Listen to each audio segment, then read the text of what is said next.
Hello everybody, welcome to the channel. If you haven't clicked subscribe yet, just click on it. It only takes a second. I'm not bombarding you every single day, but it really does help the channel out, so if you would, I'd be grateful. Today's job is, we're back working on the T25 camper van again, and if you've watched the channel before, you'll know we've got the 1Z AFN fly-by-wire 1.9 turbo diesel in it. And that's all fine, but off camera, and I didn't bother filming it because there was no point, I fitted an oil temperature gauge and an oil pressure gauge. Now, that was quite revealing, because with the engine being in the back of this thing, the engine oil actually gets quite hot quite quick.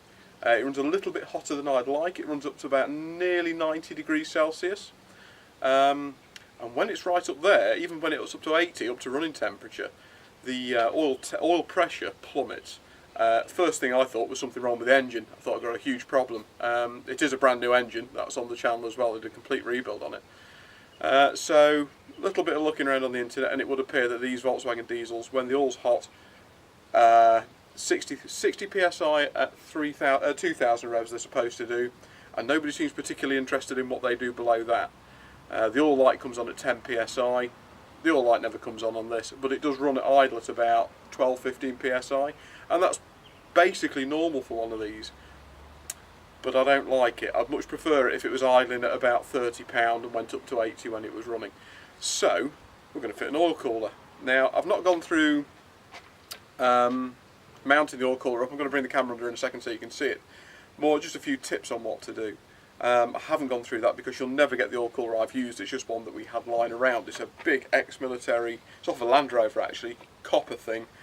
Thing weighs a ton, but I'll tell you what, it's a nice old thing. Being made copper as well, not aluminium. Copper actually you can get heat in and out of copper a lot quicker than you can aluminium. The only reason they make them out of aluminium these days is because it's lighter and it's a lot cheaper than making a copper one. But actually, functionally, a copper one is better. So just go through a few things: what to do, what not to do, where I've put it, and how I'm going to make it work. The biggest problem with the Volkswagen is there's no room in the front. I think you could probably cram a small one in the front behind the grille. I prefer a bigger one. So I'll grab the camera and we'll take a look. Okay, so we're underneath the van now. I'm holding the camera by hand instead of it being in the stand. But as you can see, what I've done, you can see the original cooler thing here, and I'll get right. You'll see what this thing is. It's one of those bristly jobs. So basically, this is copper.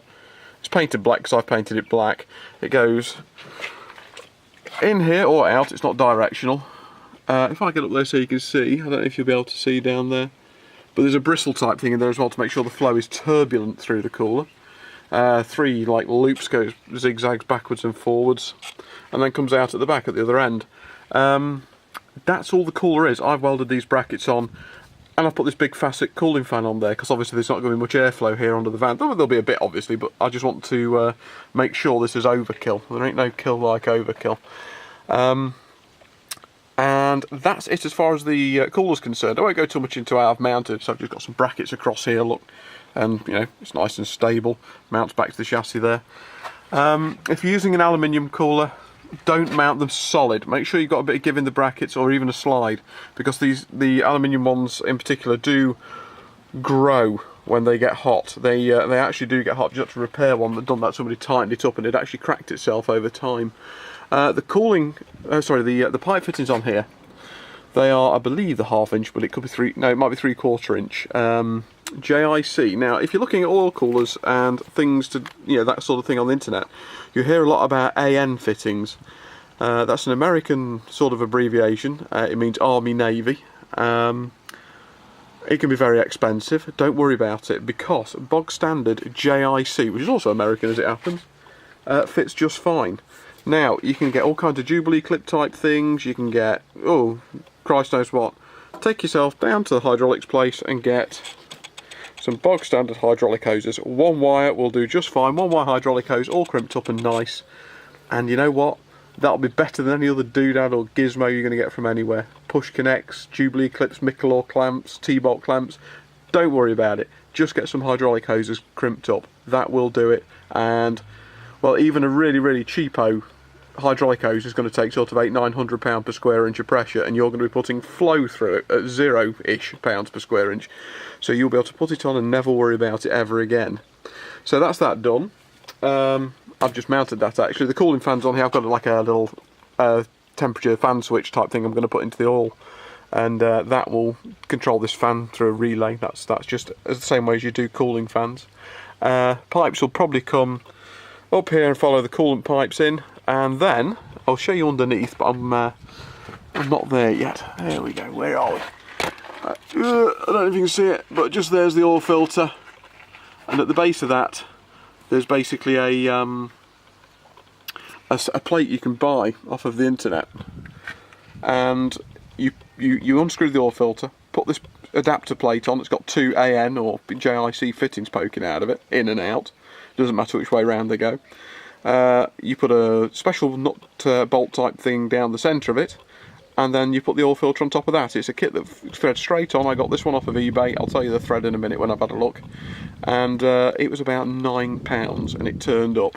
So that's super simple. And then it's just a case of putting two pipes from this plate, which I'll show you in a second, all the way to the oil cooler and back again. I've got a cooling fan circuit, and that's it. We've got an oil cooler all done and dusted. And guess what? We've got no problem now with oil overheating. So when we're sat there in traffic, and it's 30 degrees outside, I'm not sat there watching the oil temperature gauge go up and the oil pressure go down. That's the plan anyway. So let's move on to the next bit. Okay, so we're inside the workshop now. Zoom out. There we go. Right, so I don't know how much how I'm going to be able to get the camera in there when I'm underneath the back of this thing, putting this adapter plate on. So I'll show it you now. This is the plate. It came off of eBay. Like I say, it was very, very cheap. I'm really surprised I was able to make a profit. So let's say that is where the oil filter screws onto. Right, so you're going to have the thread poking out just here. You know, the seal around the outside. You put the oil filter down. That's where it goes. Right, so what you're going to do, remove the oil filter. That leaves you with the thread poking out and all the oil galleries. You get this fancy plate. It's got a chamber inside it and a little in and out type deal. That is going to slot straight over the top of that, basically in the place where the oil filter used to go. It also comes with one of these, and that goes down the centre and threads onto it. So that's like the thread extender. It's hollow down the centre. The oil comes out of there through the oil filter and then back through that gap at the back. Now when it goes out through there, it comes out of that hose, buggers off, goes through the oil cooler, then comes back into here and back into the engine again. So basically all it is, it gives you an in and an out from the oil system. Obviously the oil filter screws back on top of there. And that's it. It's really simple. This one's got a couple of gauge inputs and outputs there, 8th MPT I think. Oh, here we go. 3/4 by M16. It's ridiculous threads, but they come with 2 adapters, and the Volkswagen is actually a very, very standard one, so every kit I looked at got the correct one in it. But like I say, this thing was like £9 delivered. I couldn't believe it. There's these AN fittings again. Just JIC, it's all it is. AN, I looked it up, was supposed to be Army Navy, and it was supposed to be a high accuracy fitting for the US services. Ridiculous, rubbish, forget it. It's just JIC, and that's what you need to ask for. And with that, now you've seen it, I'll put this on the. Oh, obviously you can put this in any orientation you like. You can go straight down. I really don't know where it's going to go on the van yet. I have no clue. We'll find out when I put it on. But just in case you can't see when I've got it installed, that's what it looks like, and that's all it is.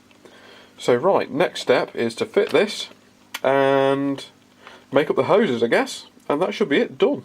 Sounds great. Okay, here's the finished article. So we've got an in and an out, and if I can get it on the camera somewhere, 275 bar that pipe will hold.